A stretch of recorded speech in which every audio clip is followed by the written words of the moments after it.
Konflik Israel dan Palestina memang belum menunjukkan tanda-tanda menemukan titik terang. Mungkin kita akan bertanya-tanya, apakah Palestina sudah merdeka? Baru-baru ini konflik Palestina dan Israel justru semakin meruncing dengan serangan terbuka yang dilakukan oleh kedua pihak. Untuk Anda yang penasaran, apakah Palestina sudah merdeka secara resmi dan bagaimana statusnya? Simak video ini sampai selesai. Status Palestina. Sebenarnya, secara umum Palestina sudah merdeka. Hal ini ditunjukkan dengan proklamasi rakyat Palestina yang telah dilakukan hampir 33 tahun yang lalu. Proklamasi Palestina ini sendiri dinyatakan oleh Yasser Arafat selaku Ketua Organisasi Pembebasan Palestina di Algiers, Aljazair. Idealnya, setelah sebuah bangsa menyatakan kemerdekaan, penjajahan di tanahnya sudah lenyap. Namun, yang terjadi pada Palestina seperti diketahui bersama, tidak seperti keadaan ideal. Kemerdekaan Palestina ini sendiri juga sebenarnya sudah diakui oleh lebih dari 135 negara yang tergabung dalam PBB. Yang jika ditotal berarti sebesar lebih dari 80% penduduk dunia sudah mengakuinya. Meski demikian, sebanyak sekitar 50 negara masih bersikukuh untuk tidak mengakui Palestina sebagai negara merdeka. Beberapa negara yang belum mengakui Palestina sebagai negara adalah Amerika Serikat, Inggris, Prancis, Jepang, Jerman, dan Kanada. Ada yang mendukung upaya menyelesaikan konflik Palestina dan Israel, tapi Eritrea dan Finlandia justru secara terbuka menyatakan diri tidak mendukung negara Palestina. Israel menjadi salah satu negara yang tidak mengakui kemerdekaan Palestina. Israel juga menjadi pihak yang paling getol melebarkan wilayah negaranya untuk terus mendorong perbatasan Palestina. Konflik Israel dan Palestina. Bangsa Palestina sendiri masih mengalami penjajahan dari Israel yang terus melakukan penggusuran, perusakan, pengusiran, serta perbatasan aktivitas pada rakyat di perbatasan kedua negara tersebut. Konflik berkepanjangan ini mungkin tidak akan selesai hingga satu titik di mana muncul pengakuan internasional bahwa terjadi kolonialisme yang dilakukan Israel pada Palestina. Ketika hal tersebut muncul, maka mungkin konflik akan mulai menemukan titik terang dan perdamaian. Jika dilihat secara umum, seharusnya memang wilayah Palestina tak lagi bisa mendapatkan gangguan dari negara lain, termasuk Israel. Partisipasi dari negara-negara di dunia secara aktif sangat diperlukan untuk membantu menyelesaikan konflik tersebut. Bahkan, jika benar terjadi, maka bisa saja terjadi kejahatan secara internasional pada konflik tersebut. Mari kita nantikan saja bagaimana perkembangan situasi dan kondisi konflik itu. Yang pasti, pertanyaan apa Palestina sudah merdeka telah terjawab. Semoga informasi ini membuka pengetahuan Anda.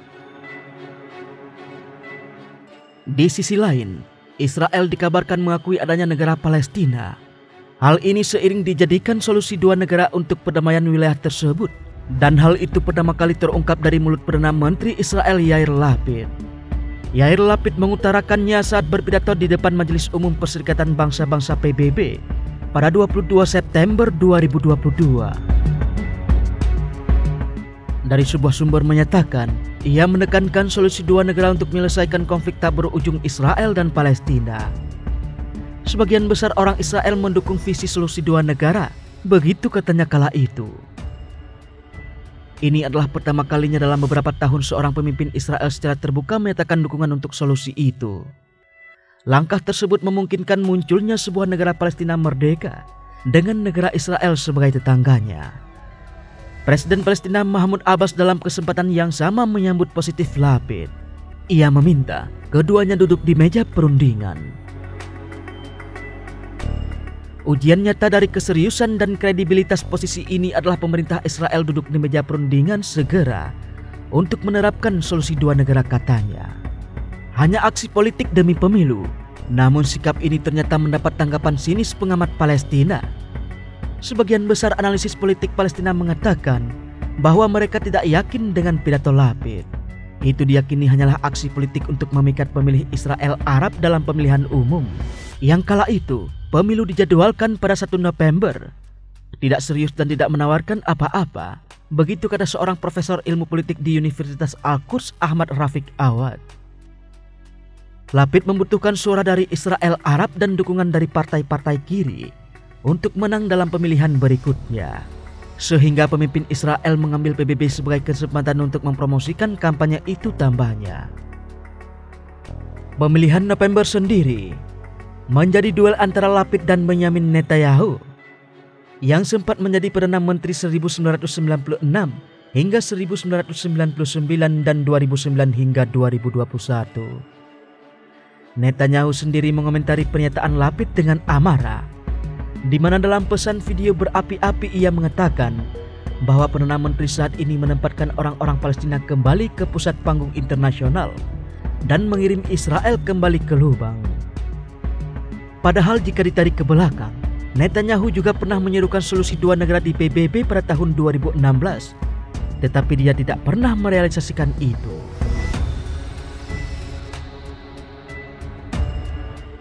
Komentar apatis juga dikatakan pengamat Palestina lain, seorang analisis politik yang berbasis di Ramallah, Abdul Majid Suwilim, mengatakan Israel tak pernah percaya solusi dua negara.